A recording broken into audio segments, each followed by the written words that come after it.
This is not another made-up story. Everything you're seeing here is real.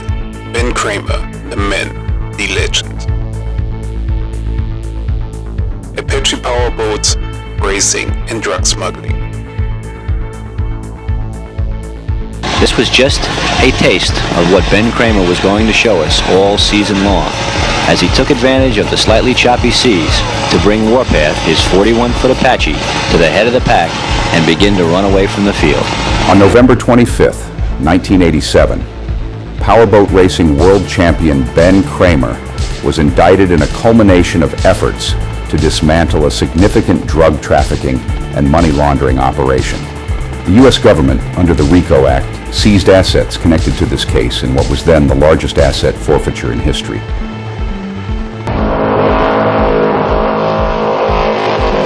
There is a misconception that people arrive at when speaking about the operation that Ben Kramer headed up, likely derived from the images of smuggling operations that have filtered to the general public over the years. The kind of shots that show a lone wolf drug runner proudly posing with bales beside their speedboat. Shots that make smuggling look like a straight shot, one-person job that anyone could do if they were daring enough. This was not how Ben Kramer and his associates smuggled an estimated 300 tons of marijuana into the United States. Just as Steve Jobs wasn't on the factory floor building iPhones in the 2000s, Kramer wasn't in a cigarette running down to South America to pick up bales in the 1980s. That may have been how it started for him, like how Apple started as two guys hand-making computer kits. But that was surely not how it ended. That was not how he became as prominent or as much of a target as he did. Here's your leader in the open class, Ben Kramer. He manufactures boats. He talks about the benefits of racing on the circuit. Every boat is another prototype. The boats that we run on the race circuit, we're testing drive heights, we're testing the Kevlar layup, we're testing the inner structure of the boat. If we can run a boat out here in 3 to 5 foot seas at 90 miles an hour, and the boat's strong enough, then the boat is definitely strong enough for the average consumer to go out and run 65 miles an hour. In a smuggler's world, the word offshore could only precede one of two words, powerboating or banking. While the former of these options was conducted for the world to gawk at, the latter was kept under wraps. For Kramer and his associates, the Concorde was the gateway to this mythical offshore, providing them with the first-class experience befitting of high-level executives and ferrying them to London or Paris before they jetted onwards to Liechtenstein or Switzerland. If they weren't traveling internationally, they were jetting up to New York to hold meetings at the Pierre or hopping over to Los Angeles to spend time at the Beverly Hills Hotel or L'Ermitage.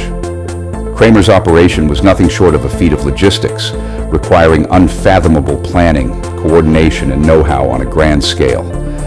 Ben's hallmark was running his business using barges or freighters, containerizing his product for easy offloading, warehousing, and distribution at any number of ports.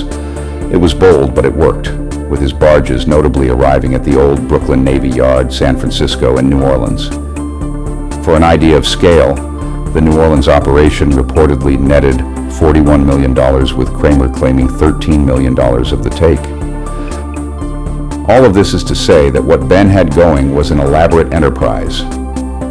In order to redirect attention and justify his income, he needed something clean.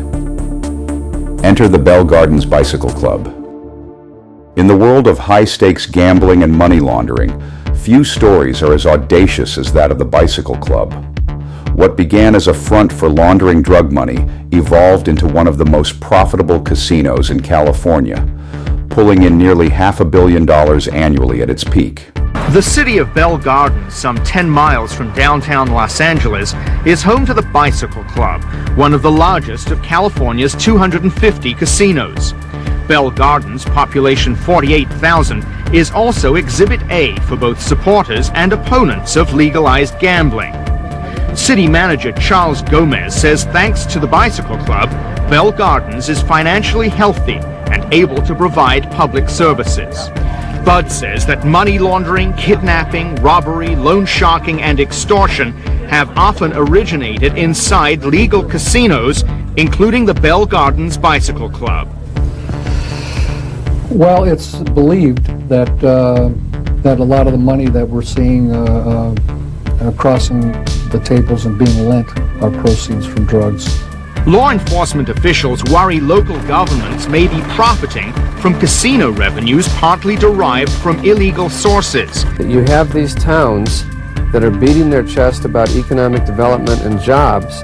They cite a card club, they make money off the card club, the money goes to the city government, they hire police, the police are in charge of overseeing the card club, and there's no oversight beyond that at the state or federal level that's meaningful. So you have these little pockets of corruption that I think are best described as conflict of interest systems locally being established around the state. How did Kramer not only build a multi-million-dollar drug smuggling empire, but the money laundering machine that went along with it? He needed a network of international finance that could handle the flow of money without raising red flags.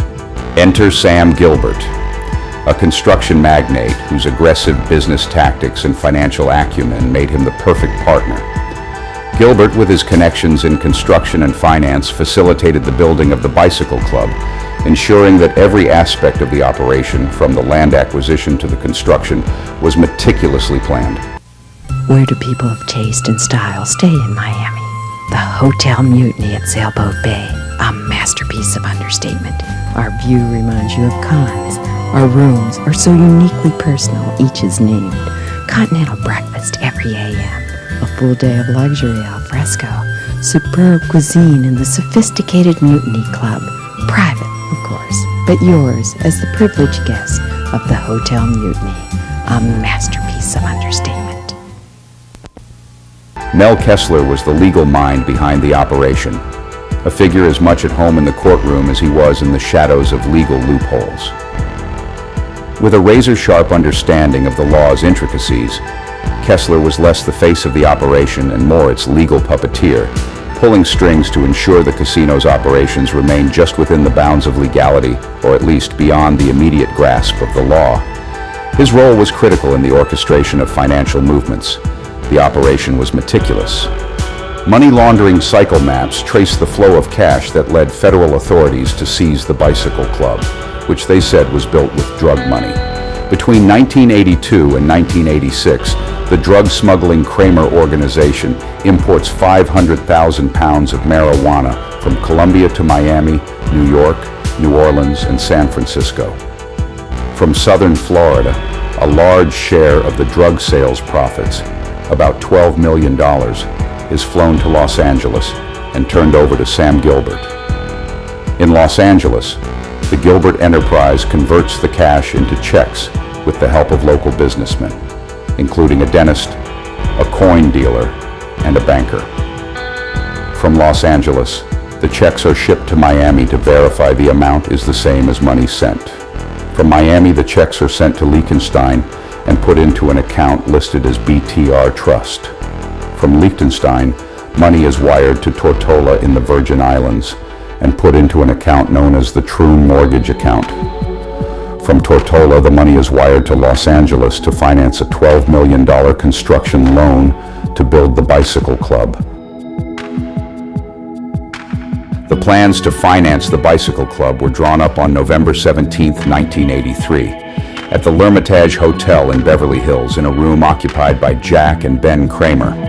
After the Kramers checked out the following day, U.S. Customs agents searched their adjoining 7th floor rooms. In a wastepaper basket, they found 3 crumpled legal-size papers with circles, arrows, and names of partners in foreign countries. From that point on, investigators were chipping away at Kramer's operation, eventually turning several accomplices into witnesses against him. Ben Kramer, arrested last Thursday, appeared at ease in front of a federal magistrate today, until Judge Peter Palermo refused to set bond.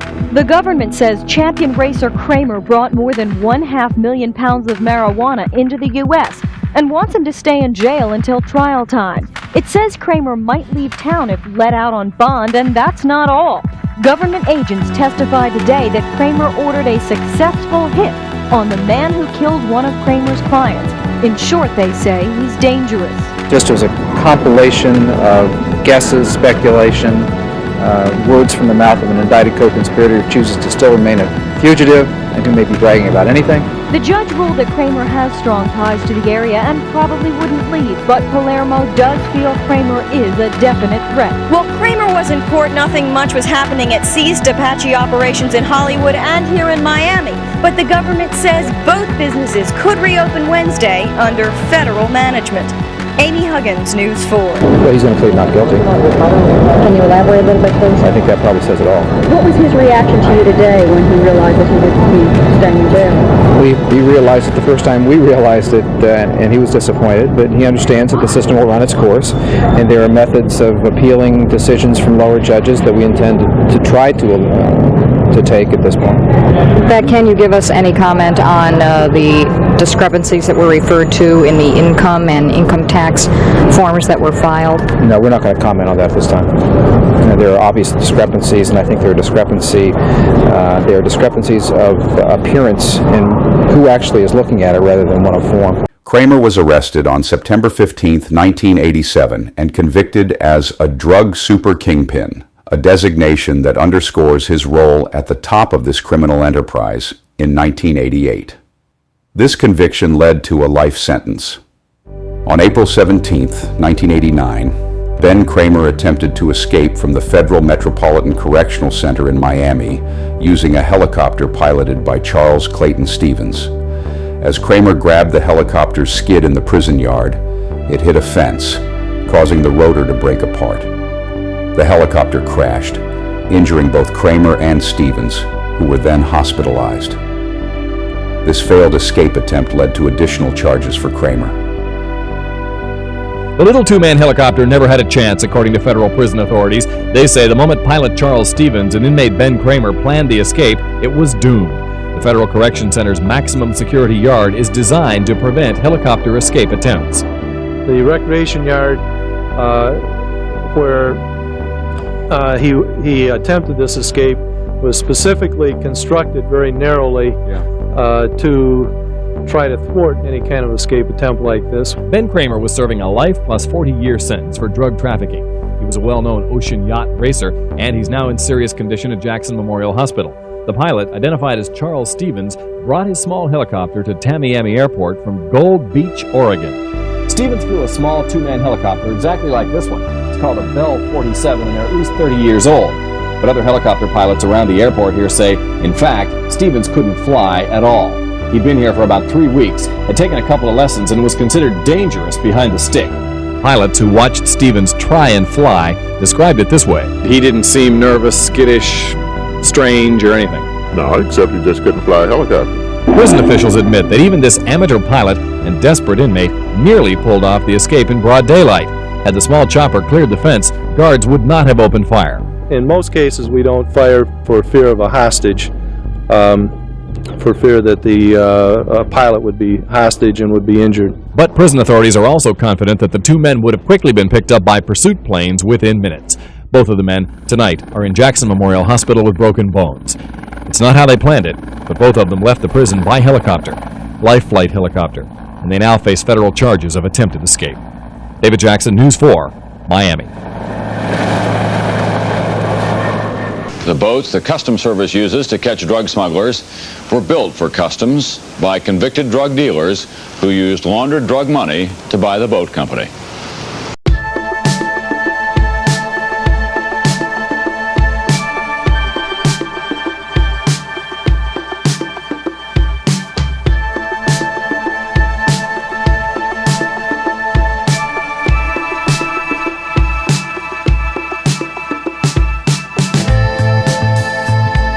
Don Aronow, a renowned powerboat designer and racer, was shot on February 3, 1987, only months before Kramer's arrest in Miami, Florida. His death came amidst a backdrop of business disputes, particularly with Kramer, who had once bought and then had to sell back one of Aronow's companies due to issues with the U.S. Customs Service over Kramer's criminal background. This transaction made Kramer a prime suspect in Aronow's murder. Several jailhouse informants claimed that Robert Bobby Young confessed to the hit, saying he was paid $60,000 by Kramer. In 1993, Kramer was formally charged with first-degree murder alongside Young. In 1995, Young pleaded no contest to the murder, and in 1996, Kramer also pleaded no contest to manslaughter, avoiding a trial that could have led to additional life sentences. His manslaughter plea was to run concurrently with his existing life sentence for drug trafficking. Don was the king of offshore performance boats. Richard Conti was selling this boat, one designed by Aronow, when he heard the gunfire. I heard a .45 caliber gun go off. I shoot myself, and I knew it was a .45, and I heard 5 rounds emptied out of the gun. Speed, power, boats, money, Miami. Sounds like the storyline for a movie or a television series. You mix in big-time politicians and drug dealers, it can't miss. And for a leading man, you have a handsome, strapping, macho guy who's part daredevil, part engineering genius, and a big part self-promoter. Only in the movies? Only on television? No.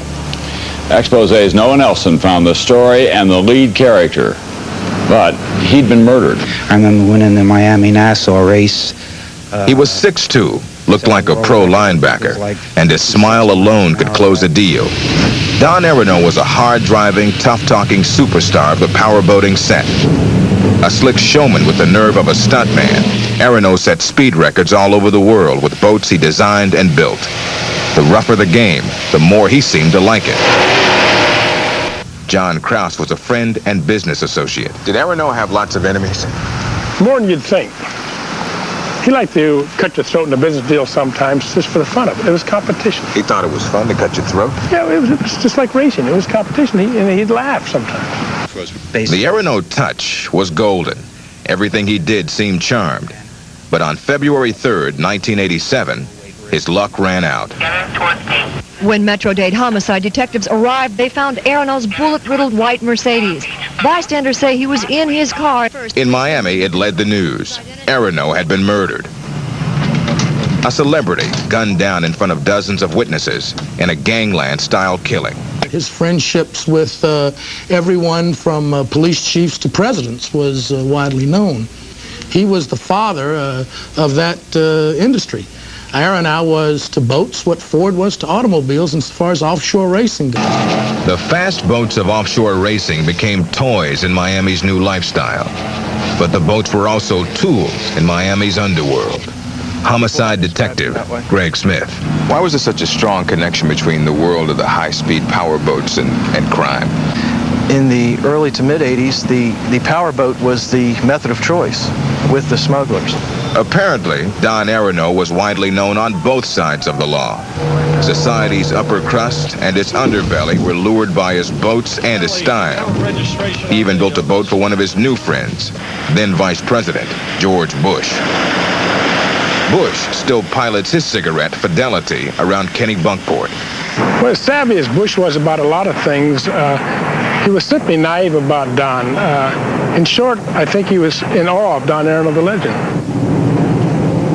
In 1985, Aronow's big league connections paid off. His USA Racing Company landed a $1.7 million deal to build chase boats for the U.S. Customs Service. The high-speed catamarans were designed to intercept drug smugglers off the Florida coast. Aronow landed the no-bid contract as if he were the only game in town. The boats were called Blue Thunder.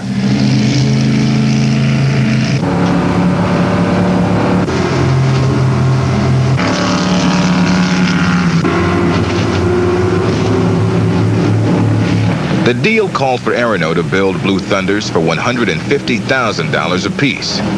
There were other good boats around, but they wouldn't have that Aronow mystique. I don't think Customs had an inkling of Don's other side.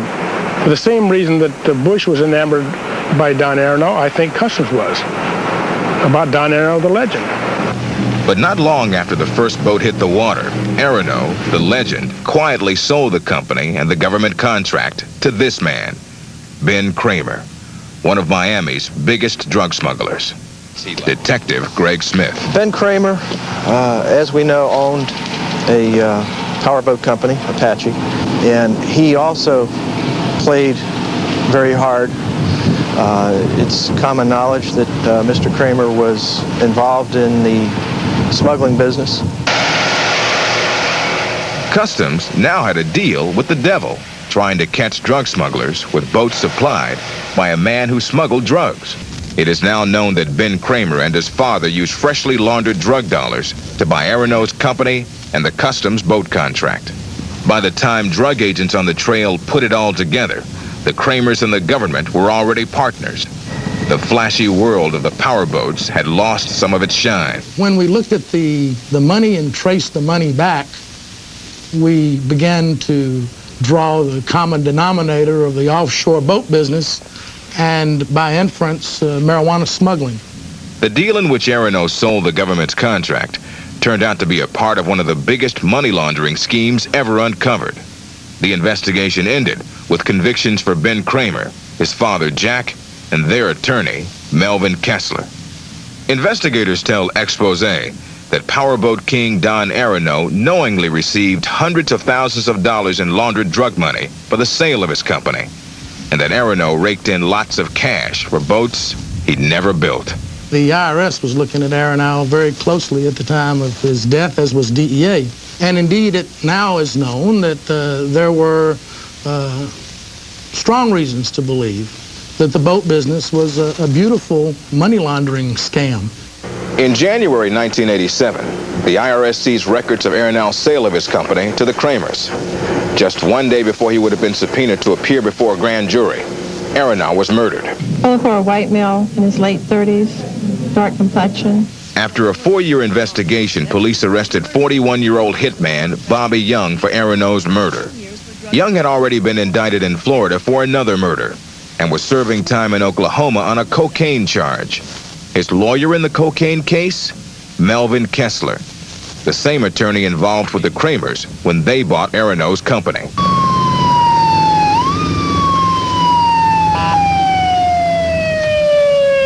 U.S. Customs, sir, how many people are on the vessel? The Blue Thunders are still a weapon in Customs' war on drugs. They have outlasted Don Aronow, the man whose life and reputation came crashing down while trying to play on both sides of the law. He certainly had known felons as his associates, and those felons were without question deeply involved in not any drug trafficking, world-class drug trafficking. Now, did Mr. Aronow, was he so naive that he wouldn't have known this? I find that hard to believe. In 2009, Young confessed to authorities that while he was the one who pulled the trigger, Colombian drug dealers had actually ordered the hit on Aronow. This claim was part of his last statements before he passed away. In 2010, Kramer attempted to have his conviction overturned, arguing that the prosecution withheld evidence about Young's confession implicating the Colombians. However, his appeal was unsuccessful. Since the stringent drug war policies of the 1980s, which saw draconian sentencing for marijuana smuggling under laws like the Anti-Drug Abuse Act of 1986, there's been a noticeable shift towards more lenient sentencing for marijuana-related offenses. Randy Lanier, once a celebrated race car driver, was convicted alongside Ben Kramer, resulting in a life sentence without parole in 1988. However, Lanier was unexpectedly granted early release in 2014 after serving 27 years. His parole came about through a combination of factors: the Obama administration's initiative to reevaluate the sentences of nonviolent drug offenders, and a sealed legal maneuver that might have involved Lanier providing informational cooperation to investigators, though the details remain under wraps. This release was part of a broader movement towards reevaluating harsh sentences from the drug war era, emphasizing rehabilitation over lifelong punishment for nonviolent crimes. Ben Kramer remains in prison until this date.